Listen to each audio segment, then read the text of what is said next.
ఒక తెలుగు టీవీ ఛానల్తో మాట్లాడుతూ ఇంటర్వ్యూ ఇస్తూ చాలా అభ్యంతరకర వ్యాఖ్యలు చేశారు. I take serious objection to his comments is what I mean. నిన్న జగన్మోహన్ రెడ్డి గారు ఆ టీవీ ఛానల్తో మాట్లాడుతూ ఈరోజు రాజశేఖర రెడ్డి బిడ్డ ఆయన చెల్లెలు షర్మిలారెడ్డి గురించి చాలా ఒఫెన్సివ్ కమెంట్స్ చేశారు. వీటికి సమాధానం ఇవ్వాల్సిన బాధ్యత రాజశేఖర రెడ్డి బిడ్డగా నాకుంది. రాజశేఖర రెడ్డి గారిని అభిమానించే వాళ్ళెందరో కూడా నన్ను తప్పుగా అర్థం చేసుకోకూడదు. కాబట్టి నేను ఈ సమాధానం ఇవ్వాల్సిన అవసరం ఉంది. ఇదే కాకుండా జగన్మోహన్ రెడ్డి గారు ఎన్నికల సందర్భంగా కడపకు వస్తున్న నేపథ్యంలో ఆఖరణ కొన్ని సమాధానాలు కూడా అవసరం ఉంది. ఆ ప్రశ్నలు కూడా అడగడం జరుగుతుంది. ముఖ్యంగా టీవీ ఛానల్లో మాట్లాడిన అంశాలు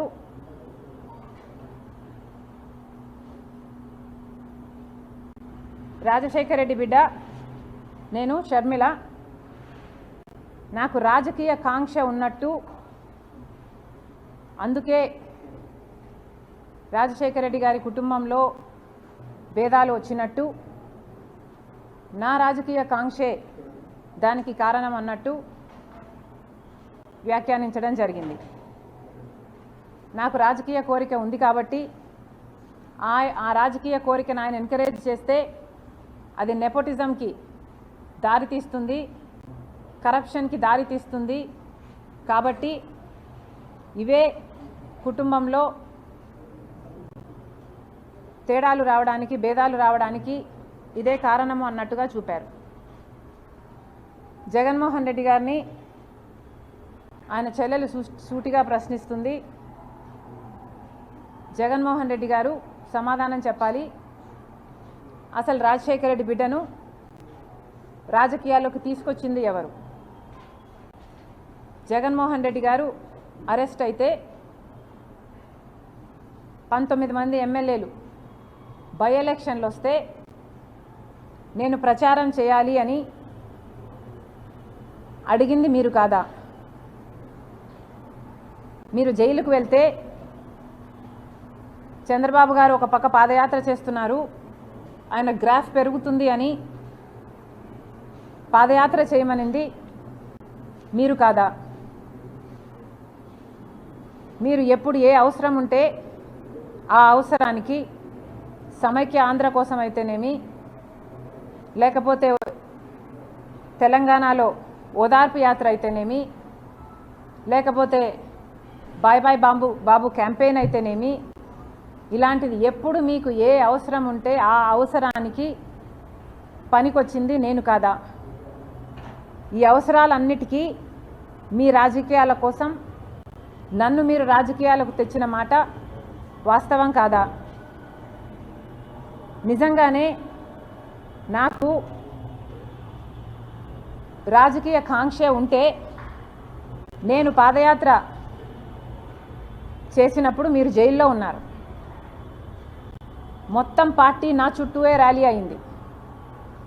నాకే గనక రాజకీయ కాంక్ష ఉంటే వైఎస్ఆర్సీపీ పార్టీని నేను హైజాక్ చేసేదాన్ని కాదా?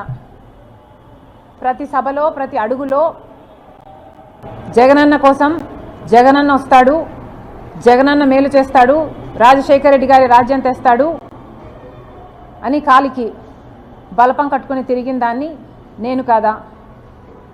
నా బిడ్డల్ని, నా కుటుంబాన్ని పక్కన పెట్టి రోడ్ల మీదనే నెలల తరబడి మీకోసం త్యాగం చేసిన దాన్ని నేను కాదా?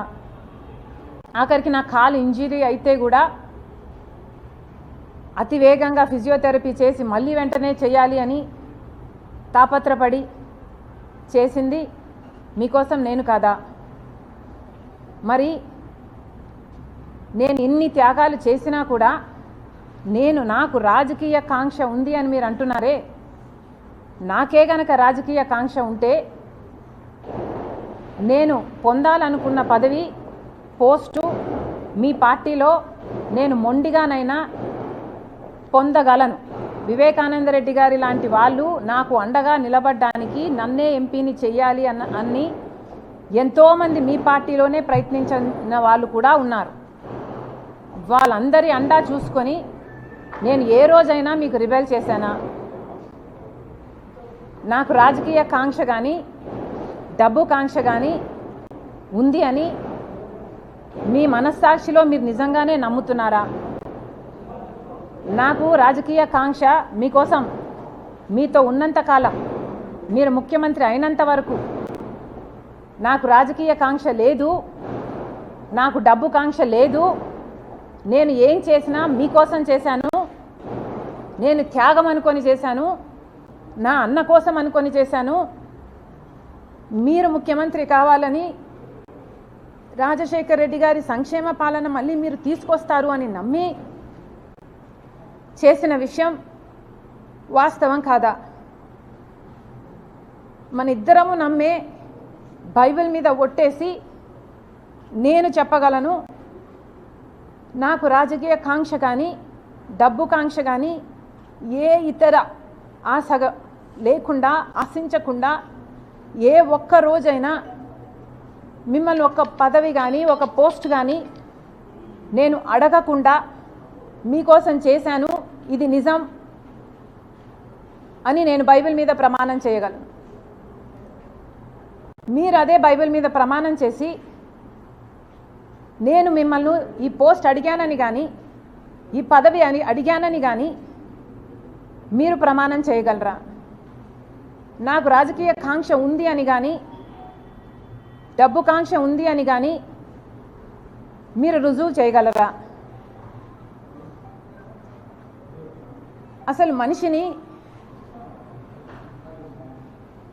మంచితనాన్ని గుర్తించడం రాజశేఖర్ రెడ్డి గారి దగ్గర నుంచి మీకు ఎందుకు రాలేదు? ఏదైనా ఒక లావాదేవీ కోసం, ఏదైనా ఒక లాభం కోసం ఆలోచన చేసే మనిషి కాదు రాజశేఖర్ రెడ్డి గారు. ఆయన బిడ్డను నేను. ఆయన హృదయానికి దగ్గరగా ఆయన మాటలు వింటూ, ఆయన హృదయంలో హృదయంగా పెరిగిందని నేను. ఆయన ఆశయాల కోసం ఆయన ఏ రకంగా అయితే త్యాగం చేసే మనసు ఆయనకుందో ఆ రకంగానే నేను కూడా ఆలోచన చేయాలి, ఆ రకంగానే మీకు నేను సహాయపడాలి. అంత నిస్వార్థంగా మీకోసం నేను త్యాగం చేశాను, మీకోసం నేను నిలబడడం జరిగింది. ఎంత బహిరంగంగా రాజకీయ కాంక్ష వల్ల నెపోటిజం అంటున్నారే,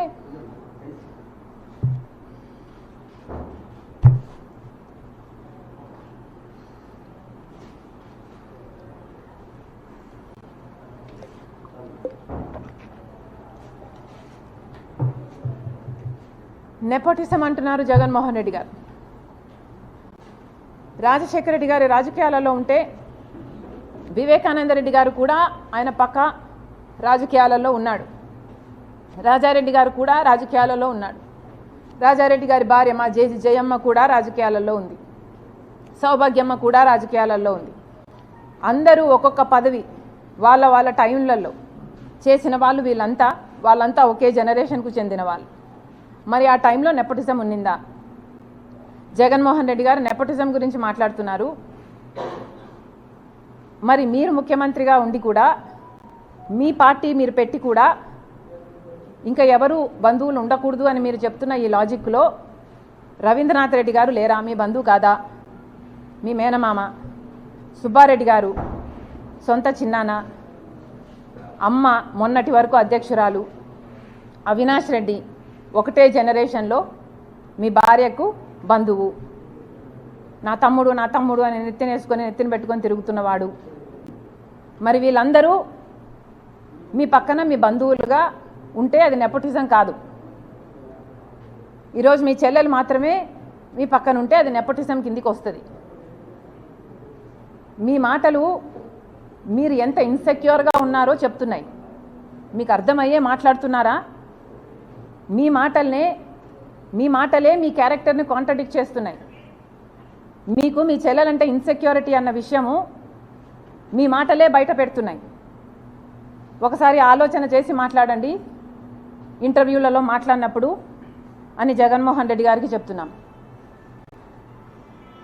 డబ్బు ఆశ ఉందని నేనేదో కరప్షన్ మిమ్మల్ని చేయమని అడిగానని, దేవుడు మీకు పదవినిచ్చింది బంధువులకు మేలు చేయడానికి కాదు కాబట్టి నేను ఎంకరేజ్ చేయలేదు అన్నట్టు మీరు మాట్లాడడం జరిగింది.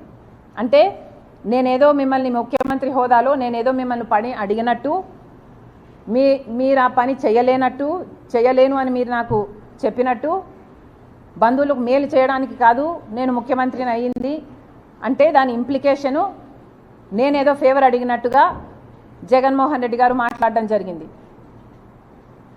ఏ రోజు రాజశేఖర రెడ్డి బిడ్డ ప్రమాణం చేసి చెప్తుంది పైసా సహాయం పైసా పని చేసి పెట్టు అని అడిగిన పాపాన ఈ 5 సంవత్సరాలలో పోలేదు. నేను రాజశేఖర రెడ్డి బిడ్డను. ఇదే రాజశేఖర రెడ్డి బిడ్డ నాన్న ముఖ్యమంత్రిగా ఉన్నప్పుడు, రాజశేఖర రెడ్డి గారు ముఖ్యమంత్రిగా ఉన్నప్పుడు కూడా పదవిని చూసిన దాన్ని. నాకే కనుక డబ్బు ఆశ ఉంటుంటే ఆ రోజుల్లోనే ఎంతో కలిగి ఉండేదాన్ని. ఆ రోజైనా ఈ రోజైనా నేనైనా నా భర్త అయినా ఒక సహాయం ఈ రోజు వరకు పైసా సహాయం చేశాడు జగన్మోహన్ రెడ్డి, పైసా సహాయం మేము అడిగాము జగన్మోహన్ రెడ్డిని అని నిరూపణ చేయగలరా? ఎందుకండి ఇలా మాట్లాడతారు? అసలు మీరు జగన్మోహన్ రెడ్డి గారు రాజశేఖర రెడ్డి గారి కొడుకు అన్న విషయాన్ని ఎందుకు మర్చిపోతున్నారు? మీరు మర్చిపోయి వ్యవహరిస్తున్నారు కానీ చూసే ప్రజలకు తెలుసండి మీరు రాజశేఖర రెడ్డి గారు కొడుకు అని. మరి రాజశేఖర రెడ్డి గారి కొడుకుగా మీరు వ్యవహరించకపోతే మీరు ఎంత హ్యూజ్ డిసప్పాయింట్మెంట్ అవుతారో మీరు ఒకసారి ఆలోచన చేసుకోండి.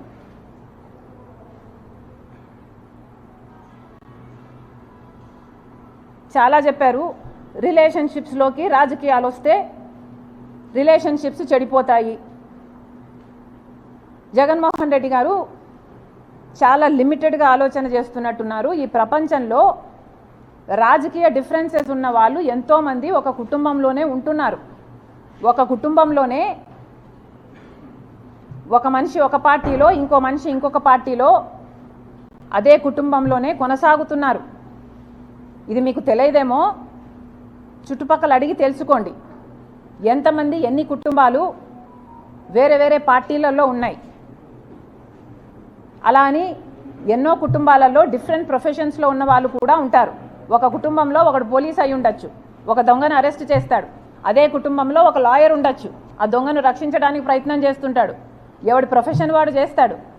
అలాగే రాజకీయాలు కూడా ఒక కుటుంబము ఒకే రాజకీయ పార్టీలో ఎక్కడ మొత్తం ప్రపంచంలో ఇదే ఉంది అనుకుంటే జగన్ రెడ్డి గారి అవివేకం.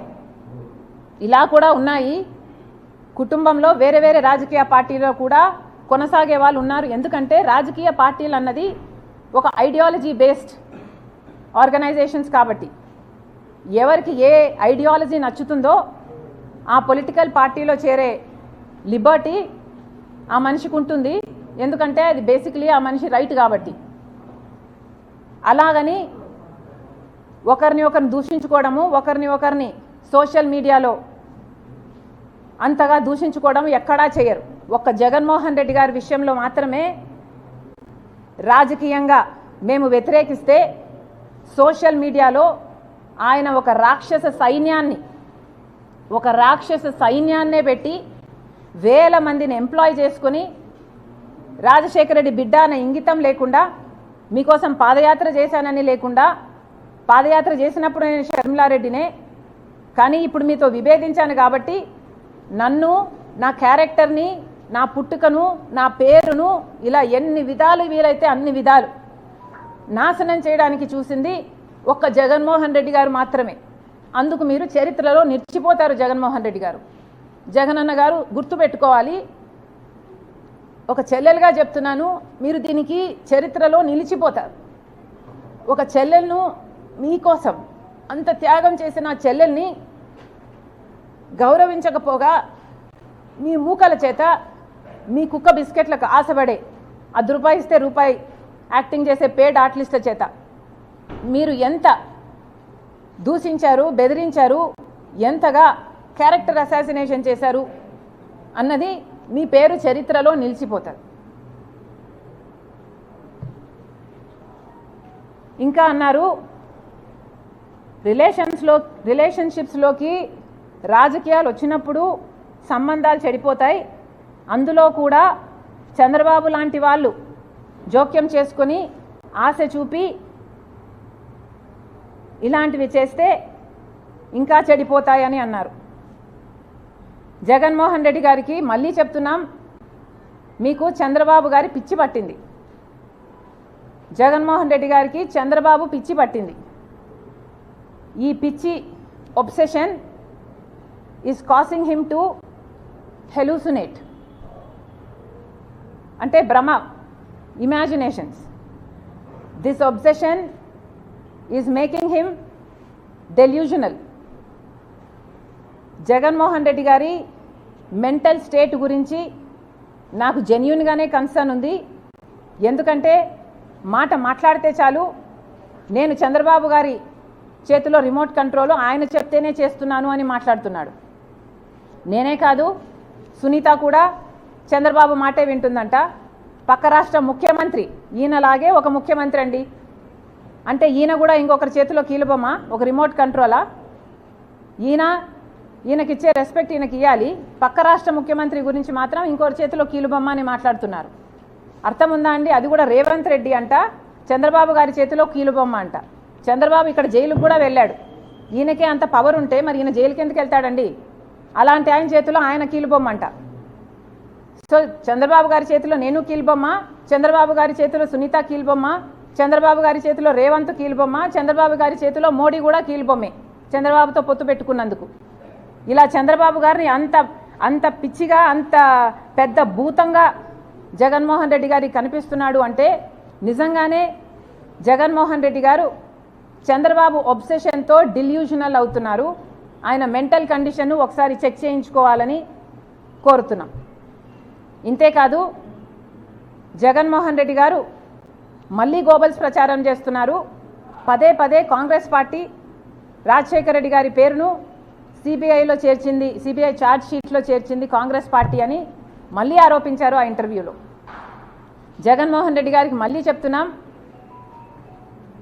అది చెప్పకముందు ఇంకొక విషయం కూడా గుర్తు చేస్తున్నాం. మీ గోబల్స్ ప్రచారానికి మీకు ఏమాత్రం విలువలు ఉన్నాయి అని, విలువలు, విశ్వసనీయత చాలా ఉన్నాయని మీరు చెప్పుకుంటారు కదా, అసలు మీకు ఏ విలువలు ఉన్నాయో ఈ ప్రశ్నలకు సమాధానం చెప్పండి. రాజశేఖర రెడ్డి గారు చనిపోతే రిలయన్స్ హస్తం ఉంది ఆ చాపర్ క్రాష్లో అని చెప్పినవాడు జగన్మోహన్ రెడ్డి గారు కాదా? ఈయన మాట చెప్తే రిలయన్స్ సంస్థలని ఎంతమంది ధ్వంసం చేయడం నిజం కాదా? వాళ్ళ మీద ఈ రోజుల వరకు కూడా కేసులున్నాయి. కానీ అదే రిలయన్స్ వాళ్లకు జగన్మోహన్ రెడ్డి గారు ముఖ్యమంత్రి అయిన తర్వాత రాజ్యసభ మెంబర్షిప్ కూడా ఇచ్చారు. మరి జగన్మోహన్ రెడ్డి గారికి ఏ విలువలు ఉన్నట్టు? అప్పుడు అది సూట్ అయింది కాబట్టి అట్లా మాట్లాడతారు, ఇప్పుడు ఇది సూట్ అయింది కాబట్టి ఇట్లా చేస్తారా? మీరేనా విలువల గురించి మాట్లాడేది? ఏ విలువలు ఉన్నాయండి మీకు? రిలయన్స్ వాళ్ళు కారణమని చెప్పిన మీరు మళ్ళీ రిలయన్స్ వాళ్ళకి పదవులు ఇస్తారు, మీకు విలువలు ఉన్నాయనుకోవాలా? వివేకానంద రెడ్డి గారి హత్య విషయంలో సిబిఐ ఎంక్వైరీ కోరింది జగన్మోహన్ రెడ్డి గారు ముఖ్యమంత్రి కాకముందు. ముఖ్యమంత్రి అయిన తర్వాత వద్దని చెప్పింది జగన్మోహన్ రెడ్డి గారు. అంటే మీరు ఎక్కడ ఎట్లా ఏ కన్వీనియన్స్ ఉంటే అట్లా మాట్లాడతారు.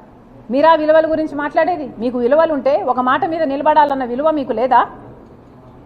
అలాగే రాజశేఖర రెడ్డి గారి విషయం, రాజశేఖర రెడ్డి గారి పేరును ఛార్జ్ షీట్లో చేర్చడం కాంగ్రెస్ పని అని చెప్తున్నారు. మళ్ళీ చెప్తున్నాం, కాంగ్రెస్ పార్టీ చెయ్యలేదు, ఇది మీకు కూడా తెలుసు. మీరు గోబల్స్ ప్రచారం చేస్తున్నారు. కాంగ్రెస్ పార్టీ చెయ్యలేదు. సిబిఐ ఎఫ్ఐఆర్లో కూడా రాజశేఖర రెడ్డి గారి పేరు లేకపోతే కొనుగోలు సుధాకర్ అనేవాడు 3 కోట్ల చుట్టూ తిరిగి సిబిఐ కోర్టు, హైకోర్టు, సుప్రీంకోర్టు 3 కోట్ల చుట్టూ తిరిగి రాజశేఖర రెడ్డి గారి పేరుని సిబిఐ ఛార్జ్ షీట్లో పెట్టాలి అంటూ 3 కోట్ల చుట్టూ తిరిగాడు. అందుకు మెచ్చి మీరు ఆయనకు ఏఏజీ పదవిని మీరు ముఖ్యమంత్రి అయిన 6 రోజుల్లోనే ఇచ్చారు. ఎవరిని బుకాయించడానికి ప్రయత్నిస్తారు? మళ్ళీ అదే మాట మాట్లాడతారు. అన్ని సాక్ష్యాలు ఉండి కూడా, ఇంత తెలిసి కూడా ప్రజలకు అర్థం చేసుకుంటున్నారు అనే ఇంగితం లేకుండా మళ్ళీ కాంగ్రెస్ పార్టీ సిబిఐ ఛార్జ్ షీట్లో రాజశేఖర రెడ్డి గారి పేరును చేర్చింది అని మాట్లాడతారు. అసలు మీకు విలువలు ఉన్నాయా అండి? మీరు కాదా? సొంత తండ్రి పేరుని ఛార్జ్ షీట్లో చేర్పించింది మీరు కాదా? మీరు కేసుల్లో బయటపడడం అసాధ్యం అని కదా మీరు చేశారు ఈ పని. మీరు ఆ విలువల గురించి మాట్లాడేది? ఒక కొడుకుగా మీకున్న విలువలు ఏమిటండి? తండ్రి పేరుని ఛార్జ్ షీట్లో చేర్పించమని ఒక మనిషిని పెట్టుకొని ఆ మనిషి చేత ఆ పని చేపించి తీరా ఆ మనిషికి మళ్ళీ మీరు ఏఏజీ పదవిని ఇస్తారు. మీకు ఏ సంబంధం లేకపోతే ఒక మనిషి మీ తండ్రి పేరుని ఛార్జ్ షీట్లో చేర్చిన వ్యక్తికి మీరు ఏఏజీ పదవిని ఇస్తారా? ఎందుకు బుకాయిస్తున్నారు? మీకు ఎక్కడ విలువలు ఉన్నాయి? కొడుకు అన్న స్థానం, కొడుకు అన్న విలువ, అసలు మీకు కొడుకు అని చెప్పుకోవడానికి సిగ్గుగా లేదా? రాజశేఖర రెడ్డి గారి కొడుకు అని ఆయన పేరు ఛార్జ్ షీట్లో పెట్టించింది మీరు కాదా? ఇంత దారుణంగా దిగజారి రాజకీయాలు చేయడం ఇదే చూడడం. మళ్ళీ చెప్తున్నాం, విలువలు, విశ్వసనీయత ఇలాంటి పెద్ద మాటలు మాట్లాడతారు మీరు. అసలు మీకు ఏ విశ్వసనీయత ఉంది? మీ విలువల గురించి ఒకసారి ఆలోచన చేసుకోండి. సాక్షి రాజశేఖర రెడ్డి గారి తమ్ముడైన వివేకానంద రెడ్డి గారిని సాక్షిలో దూషించడానికి ఎలా వాడుకున్నారు? మీకు ఆ విలువలు ఉన్నవి? పైనేమో రాజశేఖర రెడ్డి గారి ఫోటో, కిందేమో వివేకానంద రెడ్డి గారి క్యారెక్టర్ అసాసినేషన్. మీకు ఆ విలువలు ఉన్నవి? ఇంటర్వ్యూలో కూర్చొని జగన్మోహన్ రెడ్డి గారు వివేకానంద రెడ్డి గారి గురించి మాట్లాడుతూ ఆయన పర్సనల్ లైఫ్ గురించి పదే మాట్లాడతాడు తప్పితే ఒక్క మంచి మాటనా చెప్పే మనసు రాలేదు జగన్మోహన్ రెడ్డి గారికి. మీకు విలువలు ఉన్నట్టు అనుకోవాలా? వివేకానంద రెడ్డి గారు మీ చిన్నాన్న కాదా? రాజశేఖర రెడ్డి గారికి తమ్ముడు కాదా? ఆఖరి రోజు వరకు అవినాష్ రెడ్డి కోసం ప్రచారం చేయలేదా? వైసీపీ కోసం ప్రచారం చేయలేదా? అలాంటి వివేకానంద రెడ్డి గురించి ఒక్క మాట మంచిది చెప్పలేకపోయారు మీరు. మొన్న కడపకొచ్చి కూడా మీరు ఇదే మాట్లాడారు. ఆయన వ్యక్తిగత జీవితం గురించి మాట్లాడారు తప్పితే ఒక్క మంచి మాట చెప్పలేదు. వ్యక్తిగత జీవితం మీరు మాట్లాడే ముందు 2 రోజుల ముందు సోషల్ మీడియాలో ఆయన వ్యక్తిగత జీవితం గురించి వీడియోలు వైరల్ అవుతూనే ఉన్నాయి. అంటే మీరు ప్లాట్ఫామ్, మీరు బేస్ క్రియేట్ చేసుకొని మళ్ళీ ఆ పాయింట్ని మీరు ఎంఫసైజ్ చేస్తున్నారు. మీకు విలువలు ఉన్నాయా అండి? దీన్ని విలువలు ఉన్న మనుషులు చేసే పనులేనా అండి ఇవి? మీకు వ్యతిరేకంగా ఉంటే ఎవడినైనా సరే బుల్డోజర్ వేసుకొని తొక్కిపడేయడమే. విలువల గురించి మీరు మాట్లాడతారు. విశ్వసనీయత ఉందా మీకు? విశ్వసనీయత ఉంటే కడప ప్రజలకు సమాధానం చెప్పండి. వివేకానంద రెడ్డి గారి హత్య విషయంలో అవినాష్ రెడ్డి గారు ముందక్కడికి వెళ్ళారు అని చెప్పారు. రవీంద్రనాథ్ రెడ్డి గారేమో సాక్ష్యాలు తుడిచేస్తుంటే అక్కడ నిలబడి చూశాడు అవినాష్ రెడ్డి అని రవీంద్రనాథ్ రెడ్డి గారు చెప్తారు. ఆ తర్వాత అవినాష్ రెడ్డి గారు మీకు ఫోన్ చేశారు అని చెప్తున్నారు. ఫోన్లో మీకు అవినాష్ రెడ్డి గారు ఏం చెప్పారు? అవినాష్ రెడ్డి గారు ఒకవేళ ఇక్కడ హార్ట్ అటాక్తో చనిపోయాడు అని మీకు చెప్పుంటే మీకు ఈ రోజు వరకు కూడా అనుమానం లేదా? అంత రక్తం ఉంటే హార్ట్ అటాక్తో ఎలా చెప్పాడు ఈ అబ్బాయిలో ఏదో దాచుతున్నాడు అన్న అనుమానం మీకు ఈ రోజు వరకు కలగలేదా? లేదు, ఆ అబ్బాయి నాకు నిజమే చెప్పాడు, ఇక్కడ అంతా రక్తం ఉందన్న, హత్య జరిగింది అని చెప్పుంటే మీకు మరి సాక్షిలో హార్ట్ అటాక్ అని మీరు ఎందుకు రాపిచ్చారు? ఈరోజైనా సమాధానం చెప్పండి. ఎంతసేపు ఉన్నా ఆ అబ్బాయి నన్ను కన్విన్స్ చేశాడు అని మాట్లాడుతున్నాడు టీవీలో. ఈ అబ్బాయి అంట 4 ఇంటర్వ్యూలు ఇచ్చాడంట కష్టపడి. సునీతమ్మ 5 ఏళ్ల కష్టం ఎవరికి కనిపించడం లేదు, ఆయనకైతే అసలుకే కనిపించడం లేదు. 5 ఏళ్ళు న్యాయం కోసం గడప తిరిగి కోర్టు మెట్లన్నీ ఎక్కి పోలీస్ స్టేషన్లో అన్ని చుట్టూ ముట్టే 5 సంవత్సరాల కష్టం కనిపించలేదు. ఈ అబ్బాయి అంట 4 ఇంటర్వ్యూలు ఇచ్చాడట. ఈ 4 ఇంటర్వ్యూలను పట్టి అవినాష్ రెడ్డి గారు నిర్దోషి అని నిర్ధారించుకున్నారంట. అంటే మీకు ముందు చెప్పలేదా అవినాష్ రెడ్డి ఈ ఎక్స్ప్లెనేషను? ముందు చెప్తే మరి మీరు ఇంటర్వ్యూలో చూసి ఎందుకు కన్విన్స్ అయినట్టు? అయినా మీరెవరండి కన్విన్స్ కావడానికి? మీరు కన్విన్స్ అయితే ఎంత, కన్విన్స్ అవ్వకపోతే ఎంత? కన్విన్స్ కావాల్సింది ఎవరండి? ఇన్వెస్టిగేటివ్ ఏజెన్సీ, జడ్జిలు కదా. మరి మిమ్మల్ని కన్విన్స్ చేసిన అవినాష్ రెడ్డి సిబిఐని ఎందుకు కన్విన్స్ చేయలేకుండా ఉన్నాడు? వెళ్ళమని చెప్పండి. సిబిఐని తప్పించుకొని ఎందుకు తిరుగుతున్నాడు? సిబిఐ అరెస్ట్ చేయడానికి వస్తే కర్నూలులో అంత 3 రోజుల పాటు బీభత్సం సృష్టించారు కదా. పోలీసులను మూకల్ని అంత లా అండ్ ఆర్డర్ ప్రాబ్లమ్ సృష్టించి అసలు చెయ్యి వేయనీయలేదు కదా అవినాష్ మీద. సిబిఐ ఆఖరికి empty handed it had to go back. That is an insult, a humiliation to CBI in it's history. మరి అంతగా మీరు అంత దిగజారిన రాజకీయాలు చేస్తున్నారే, మరి మిమ్మల్ని కన్విన్స్ చేయడం ఏం అవసరం అండి? మీరు కన్విన్స్ అయితే ఎంత, అవ్వకపోతే ఎంత? ప్రజలు కదా కన్విన్స్ అవ్వాలి. మరి ప్రజలకి సమాధానాలు చెప్పండి. ఎందుకని సాక్షి టీవీలో హార్ట్ అటాక్ అని చెప్పారు? ఎందుకని ముందు సిబిఐ అడిగారు, ఆ తర్వాత సిబిఐ వద్దన్నారు? ఎందుకని అవినాష్ సాక్ష్యాలు తుడిచేస్తుంటే అమాయకంగా నిలబడి చూశాడు? ఇవన్నీ సాక్ష్యాలు ఆధారాలు సిబిఐ అన్నీ పెడితే ఇవన్నిటినీ కాదని మీరు కన్విన్స్ అయ్యానని బుకాయిస్తున్నారు. మీరు బుకాయించినంత మాత్రాన ప్రజలు కన్విన్స్ కారండి. ప్రజలకు కూడా దేవుడు కూడా ఒక ఇంగితం అంటూ ఇచ్చారు, అర్థం చేసుకోవాలి. జగన్మోహన్ రెడ్డి గారు విశ్వసనీయత విలువలు అని ఇంత గట్టిగా మాట్లాడుతున్నారే, మీకే గనక విశ్వసనీయత ఉంటే ఈరోజు ఎందుకని 5 సంవత్సరాల అధికారం తర్వాత కూడా మనకు ప్రత్యేక హోదా రాలేదో ప్రజలకు సమాధానం చెప్పండి. బీజేపీ పార్టీ మెడలు వంచైనా సరే నేను ప్రత్యేక హోదా తీసుకొస్తాను అని కూడా చెప్పి కదా మీరు అధికారంలోకి వచ్చారు. ఎందుకు మరి ప్రత్యేక హోదా ఎందుకు రాలేదు? ప్రత్యేక హోదా ఎందుకు తేలేదు? మీరు బీజేపీ మెడలు ఎందుకు వంచలేదు? ఒక్క నిజమైన ఉద్యమమైన ఈ 5 సంవత్సరాలలో ఎందుకు చేయలేదు ప్రత్యేక హోదా గురించి? మీకు నిజంగానే విశ్వసనీయత ఉంటే సమాధానం చెప్పండి. పోలవరం ప్రాజెక్ట్ అయితేనేమి, రాజధాని అయితేనేమి, ఇలా ఒక్కటంటే ఒక్కటైనా సాధించుకొచ్చారా? మీకు నిజంగానే విశ్వసనీయత ఉంటే మరి ప్రజల ప్రయోజనాలన్నీ ఎందుకు తాకట్టు పెట్టారు బీజేపీ పార్టీకి? మీ స్వప్రయోజనాల కోసం ఏదైనా తాకట్టు పెడతారా? ఎవరినైనా బలి చేసుకుంటూ పోతారా? ఎవరినైనా తొక్కుకుంటూ పోతారా? కనీసం కడపలో స్టీల్ ఫ్యాక్టరీ కూడా మీరు కట్టలేదు. ఇది అవమానంగా లేదా మీకు?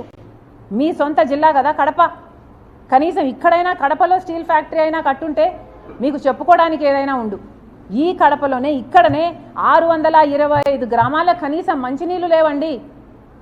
మంచినీళ్ళు లేవు గ్రామాలలో. ఏం సమాధానం చెప్తాడు జగన్మోహన్ రెడ్డి గారు? ఎక్కడ పెట్టుకుంటారు మీ తలకాయ?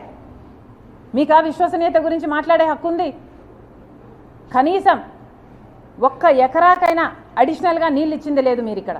కనీసం రాజశేఖర్ రెడ్డి గారు జలయజ్ఞంలో 42 ప్రాజెక్టులు సొగంలో వదిలేసిపోతే అవన్నా పూర్తి చేయాలన్న కాంక్ష లేకపోయింది మీకు. కనీసం అవి కూడా చేయలేకపోయారు. మీరా రాజశేఖర్ రెడ్డి గారి ఆశయాలను నిలబెట్టేది? Thank you guys.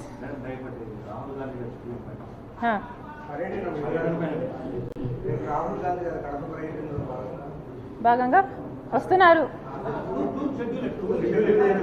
Okay, first land అవ్వగానే ఇడుపులపాయకు వస్తున్నారు.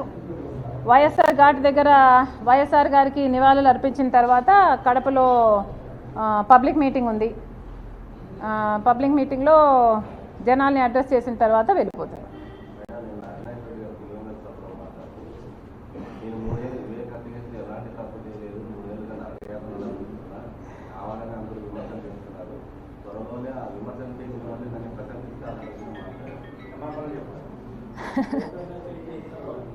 మరి ఎందుకండి సిబిఐని తప్పించుకొని తిరుగుతున్నారు? ముందు బెయిల్ ఎందుకు తెచ్చుకుంటున్నారు? సిబిఐ దగ్గరికి వెళ్ళండి. మీకున్న సాక్ష్యాలు, మీకున్న కన్విన్సింగ్, మీరేదో జగన్ రెడ్డిని చేయడం కంటే మీరు అక్కడికి వెళ్ళి వాళ్ళని కన్విన్స్ చేసుకోవచ్చు కదా. అయినా నేను దొంగతనం చేశాను నన్ను పట్టుకోండి అని నిలబడతాడా అండి? అక్కడనే నేను చేయలేదనే చెప్తాడు ఏ దొంగ అయినా. ఆ దొంగను నమ్మినోడు పిచ్చోడు. అవినాష్ రెడ్డి నేను చేయలేదని జగన్మోహన్ రెడ్డి గారు చెప్తుంటే జగన్మోహన్ రెడ్డి గారు నేను కన్విన్స్ అయ్యానంటే మరి ఎక్కడ పిచ్చోళ్ళు ఎవరు? ఇక్కడ జగన్మోహన్ రెడ్డి గారు పిచ్చోడు అనుకోవాలి.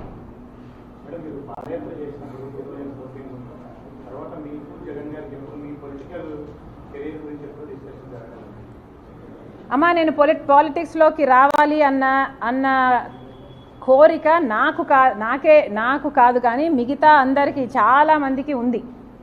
ఈ పాప పాలిటిక్స్లో షైన్ అవుతుంది, ఈ పాప నీకు బలం అవుతుంది, ఈ పాప పార్టీకి మంచిది అవుతుంది అన్న ఒపీనియన్ను జగన్మోహన్ రెడ్డి గారికి 100ల సంఖ్యల్లో చేస్తుంటారు. అమ్మ కూడా చేసింది. అమ్మకు కూడా జగన్మోహన్ రెడ్డి గారు నన్ను ఎంపీని చేస్తాను అని మాటిచ్చారు. తర్వాత అమ్మ అడుగుతూ వచ్చింది తప్ప ఎంపీని చెయ్యి అని నేను ఒక్కరోజు కూడా జగన్మోహన్ రెడ్డి గారిని నాకు ఈ పదవి ఇమ్మనని కానీ నాకు ఈ పోస్ట్ అని కానీ నేను ఒక్కరోజు కూడా నా నోరు తెరిచి అడిగిన పాపాన పోలేదు. ఎందుకంటే నాకు తెలుసు ఆయనకి ఇష్టం లేదు అని. ఏదైనా అన్నకి ఇష్టం లేదులే, అన్నకు వదిలేద్దాంలే, అన్న అడిగాడు చేద్దాంలే, అన్న కోసంలే, అన్న అని పిచ్చి పట్టిన దాని మాదిరి నేను చేశాను. దానికి ఈరోజు అనుభవిస్తున్నాను.